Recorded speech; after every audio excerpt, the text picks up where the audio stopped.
नमस्कार, हमारे digital platform में आपका स्वागत है। रूस और यूक्रेन के बीच चल रही जंग को अब 1345 दिन हो चुके हैं। करीब 4 साल से ये जंग जारी है और इस हफ्ते इसमें एक बड़ा मोड़ देखने को मिला है। रूस ने यूक्रेन पर अब तक का सबसे बड़ा मिसाइल अटैक किया है। रिपोर्ट्स के मुताबिक रूस ने करीब 705 मिसाइलें और दर्जनों ड्रोन यूक्रेन के कई शहरों पर दागे हैं। इस हमले के बाद यूक्रेन के आधे हिस्से में बिजली ठप हो गई और कई इलाके पूरी तरह से ब्लैकआउट में डूब गए। ये हमला तब हुआ है जब रूस और अमेरिका के रिश्तों में तनाव एक बार फिर बढ़ गया है और बुडापेस्ट में होने वाली ट्रंप और पुतिन की बैठक रद्द कर दी गई है। यानी अब सिर्फ मैदान में ही नहीं बल्कि कूटनीतिक स्तर पर भी ये जंग और गहरी हो चुकी है। बात करें रूस के हालिया हमले की, तो सबसे बड़ा एयर स्ट्राइक रूस ने हाल ही में यूक्रेन के कई प्रमुख शहरों पर एक साथ मिसाइल और ड्रोन अटैक कर किया है। इनमें कीव, खार्किव, ओदेसा और डिनिप्रो डोनेट्स्क शामिल हैं। यूक्रेन के ऊर्जा मंत्रालय ने ये पुष्टि की है कि रूस ने एनर्जी इंफ्रास्ट्रक्चर को निशाना बनाया, यानी पावर स्टेशन, ट्रांसमिशन लाइंस और सप्लाई यूनिट्स को। इस हमले के बाद राजधानी कीव सहित कई इलाकों में बिजली, पानी, हीटिंग सिस्टम बंद हो गए। सर्दी के मौसम में बिजली कटने से लोगों को मुश्किलों का सामना भी करना पड़ रहा है। कई जगहों पर इमरजेंसी अलर्ट जारी किए गए हैं, स्कूल बंद किए गए हैं और अस्पताल जनरेटर से चल रहे हैं। यूक्रेन के प्रधानमंत्री ने रूस की इस रणनीति को एनर्जी टेरर बताया है। उनका कहना है कि रूस अब सीधे लोगों की जिंदगी को निशाना बना रहा है। बात की जाए यूक्रेन की प्रतिक्रिया की और हालिया हालात की, तो यूक्रेन के राष्ट्रपति व्लादिमीर ज़ेलेंस्की ने इस हमले के बाद बयान दिया है। उन्होंने कहा कि रूस लगातार हमारे नागरिक इलाकों और इंफ्रास्ट्रक्चर पर हमला कर रहा है। हम अपने आसमान की सुरक्षा के लिए और ज्यादा लंबी दूरी के हथियारों की हमें जरूरत पड़ेगी। यूक्रेनी सेना के मुताबिक रूस ने इस ऑपरेशन में 650 से ज्यादा ड्रोन और करीब 50 अलग मिसाइलें इस्तेमाल की हैं। इन हमलों में 6 लोगों की मौत हुई है और 18 लोग घायल हुए हैं, जिनमें छोटे बच्चे भी शामिल हैं। यूक्रेन अब अपने सहयोगी देशों जैसे कि अमेरिका और यूरोपीय यूनियन से और हथियार और फंडिंग की मांग कर रहा है, लेकिन पश्चिमी देशों में अब इस जंग को लेकर थकावट और राजनीतिक मतभेद भी दिखाई दे रहे हैं। इस हमले के साथ साथ रूस ने डोनेट्स्क के 2 शहरों पोक्रोव्स्क और एक और शहर पर बड़े स्तर पर सैन्य कार्रवाई भी की है। रूसी सेना के चीफ वालेरी गेरासिमोव ने यह दावा किया है कि रूस की दूसरी और 91वीं संयुक्त सेनाओं ने इन इलाकों में यूक्रेनी सेना को घेर लिया है। रूस का कहना है कि करीब 10,000 यूक्रेनी सैनिक, जिनमें स्पेशल फोर्स और मरीन यूनिट्स शामिल हैं, अब रूसी घेरे में फंसे हुए हैं। रूस ने यहां तक कहा है कि वो अंतर्राष्ट्रीय मीडिया को सुरक्षित रास्ता देने के लिए तैयार है, ताकि विदेशी पत्रकार मौके पर जाकर देख सकें कि हालात क्या हैं। हालांकि यूक्रेन ने इस दावे को पूरी तरह से खारिज नहीं किया। ज़ेलेंस्की ने ये माना है कि पोक्रोव्स्क में जंग जो है वो बहुत ज्यादा मुश्किल है और रूस ने वहां बड़ा हमला किया है। वहीं इसी बीच अमेरिका और रूस के बीच चल रहे डिप्लोमेटिक जो रिलेशंस है वो एक बार फिर बिगड़ गए हैं। अगले महीने बुडापेस्ट में ट्रंप और पुतिन की मुलाकात होनी थी, जिसका मकसद दोनों देशों के बीच बढ़ रहे तनाव को कम करना था, लेकिन अब ये मीटिंग रद्द कर दी गई है। रॉयटर्स की रिपोर्ट के मुताबिक रूस की कुछ जो सख्त मांगे हैं उनके बाद अमेरिका ने इस मुलाकात को अनरीजनेबल बताते हुए इनकार कर दिया है। अमेरिकी अधिकारियों ने कहा कि रूस की जो मांगे हैं, रूस की जो डिमांड्स है वो काफ़ी एक्सट्रीम थी। वहीं ट्रंप ने हाल ही में कहा है कि मैं पुतिन से काफ़ी डिसअपॉइंटेड हूँ, अब कोई मीटिंग नहीं होगी। ये रद्द होना इसलिए भी अहम है क्योंकि पिछले 3 महीनों में ये दूसरी बार हुआ है जब दोनों देशों की बातचीत रुक गई है। इससे ये साफ है कि दोनों देशों के बीच अब जो बातचीत है वो लगभग खत्म हो चुकी है, जो एक वैश्विक तनाव को और बढ़ाती जा रही है ये जो सिचुएशन है। तो वहीं अब परमाणु जंग की जो तैयारियां हैं उसकी जो होड़ है वो भी बढ़ गई है। रूस और अमेरिका दोनों ने हाल ही के हफ्तों में अपनी न्यूक्लियर कैपेबिलिटी को लेकर सक्रियता बढ़ा दी है। अमेरिका ने ग्लोबल थंडर 26 नाम का एक बड़ा मिलिट्री ड्रिल शुरू किया है, जिसमें टेक्सास के डाइस एयरफोर्स बेस से 12 B-52H न्यूक्लियर बॉम्बर्स ने सिर्फ 15 मिनट में उड़ान भरी है। इस ड्रिल का मकसद है परमाणु हमले के हालात में अपनी तेज प्रतिक्रिया देना। दूसरी ओर रूस ने भी कई परमाणु मिसाइलों के परीक्षण किए हैं। इनमें 28 अक्टूबर को कई डूम्सडे टॉर्पेडो, 24 अक्टूबर को सिनेवा SLBM और 21 अक्टूबर को एक यार्स ICBM मिसाइल शामिल है। इन परीक्षणों के बाद पुतिन ने रक्षा मंत्रालय को ये आदेश दिया, ये ऑर्डर दिया कि रूस की तैयारियों की जानकारी अंतर्राष्ट्रीय मीडिया को भी दी जाए। अमेरिका ने भी जवाब में कहा कि अब 33 सालों बाद वो नए परमाणु परीक्षण शुरू करेंगे।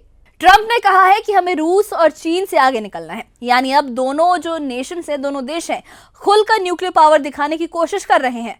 अब अगर बात की जाए इस जंग के वैश्विक असर की कि पूरी दुनिया पर इसका क्या असर है, किस तरीके से इस जंग को लेकर जो चिंता है और जो खतरा है, जो डेंजर है, वो बढ़ता जा रहा है, तो विशेषज्ञों के मुताबिक ये जो हालात हैं अब बहुत ज़्यादा सेंसिटिव और संवेदनशील हो चुके हैं। एक तरफ रूस यूक्रेन में लगातार बढ़त बना रहा है, दूसरी तरफ पश्चिमी देश अब भी हथियार भेजने पर विचार विमर्श कर रहे हैं, अभी वो सोच रहे हैं। यूरोप में ऊर्जा संकट गहराता जा रहा है क्योंकि रूस से गैस सप्लाई पहले से कम हो गई है और अब नई सैन्य कार्रवाई ने हालात और मुश्किल बना दिए हैं। संयुक्त राष्ट्र ने हाल ही में ये बयान जारी कर कहा है कि दोनों देशों को तत्काल युद्ध विराम की दिशा में कदम उठाने चाहिए क्योंकि ये जंग अब पूरे यूरोप की सुरक्षा के लिए खतरा बन रही है। अगर बात की जाए आम नागरिकों पर इस जंग के असर की, तो जंग का जो सबसे बड़ा असर है वो आम लोगों पर ही पड़ रहा है। यूक्रेन के कई शहरों में लाखों लोग घर छोड़कर दूसरे इलाकों में शरण ले रहे हैं। बिजली और पानी की कमी से हॉस्पिटल सर्विसेज इंपैक्ट हुई हैं, स्कूल बंद है और लोग जो है वो बंकरों में रहने को मजबूर हैं। रिपोर्ट्स के मुताबिक करीब 1.2 करोड़ लोग अब भी युद्धग्रस्त इलाकों में रह रहे हैं। NGO और रिलीफ एजेंसियां खाने और दवाइयां पहुंचाने की कोशिश कर रही हैं, लेकिन लगातार बमबारी की वजह से राहत कार्य भी धीरे से हो रहे हैं, वो धीमे पड़ गए हैं। अगर बात की जाए कि आगे क्या पॉसिबिलिटीज़ हैं, फ्यूचर आउटलुक क्या हो सकता है इस जंग का, तो रूस की जो स्थिति है वो फिलहाल मजबूत दिखाई दे रही है क्योंकि उसने पूरे यूक्रेन के कई हिस्सों में नियंत्रण बना लिया है। लेकिन अमेरिका और यूरोप की जो सैन्य ताकत है, नई सैन्य सहायता है, वो यूक्रेन को फिर से खड़ा कर सकती है अगर कंप्लीटली यूक्रेन को वो सपोर्ट मिले इन नेशन से। हालांकि पश्चिमी देशों में राजनीतिक मतभेद और आर्थिक दबाव भी इस समर्थन को सीमित कर रहे हैं और एक्सपर्ट्स मानते हैं कि अगर आने वाले महीनों में जंग की यही रफ्तार बनी रही तो परमाणु खतरे और तीसरे विश्व युद्ध जैसी आशंकाएं जो है वो और गहरी हो सकती हैं।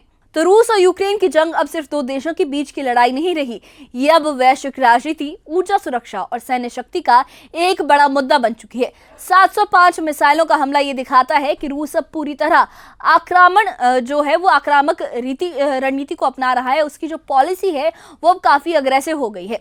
यूक्रेन अभी भी अपने अस्तित्व के लिए लड़ रहा है और दुनिया ये देख रही है कि क्या ये टकराव सीमित रहेगा या किसी बड़ी जंग में बदल जाएगा। रूस और यूक्रेन के बीच चल रही जंग को अब 1345 दिन हो चुके हैं।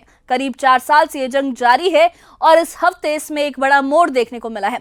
रूस ने यूक्रेन पर अब तक का सबसे बड़ा मिसाइल अटैक किया है। रिपोर्ट्स के मुताबिक रूस ने करीब 705 मिसाइलें और दर्जनों ड्रोन यूक्रेन के कई शहरों पर दागे हैं। इस हमले के बाद यूक्रेन के आधे हिस्से में बिजली ठप हो गई और कई इलाके पूरी तरह से ब्लैकआउट में डूब गए। ये हमला तब हुआ है जब रूस और अमेरिका के रिश्तों में तनाव एक बार फिर बढ़ गया है और बुडापेस्ट में होने वाली ट्रंप और पुतिन की बैठक रद्द कर दी गई है। यानी अब सिर्फ मैदान में ही नहीं बल्कि कूटनीतिक स्तर पर भी ये जंग और गहरी हो चुकी है। बात करें रूस के हालिया हमले की, तो सबसे बड़ा एयर स्ट्राइक रूस ने हाल ही में यूक्रेन के कई प्रमुख शहरों पर एक साथ मिसाइल और ड्रोन अटैक कर किया है। इनमें कीव, खार्किव, ओदेसा और डिनिप्रो डोनेट्स्क शामिल हैं। यूक्रेन के ऊर्जा मंत्रालय ने ये पुष्टि की है कि रूस ने एनर्जी इंफ्रास्ट्रक्चर को निशाना बनाया, यानी पावर स्टेशन, ट्रांसमिशन लाइंस और सप्लाई यूनिट्स को। इस हमले के बाद राजधानी कीव सहित कई इलाकों में बिजली, पानी, हीटिंग सिस्टम बंद हो गए। सर्दी के मौसम में बिजली कटने से लोगों को मुश्किलों का सामना भी करना पड़ रहा है। कई जगहों पर इमरजेंसी अलर्ट जारी किए गए हैं, स्कूल बंद किए गए हैं और अस्पताल जनरेटर से चल रहे हैं।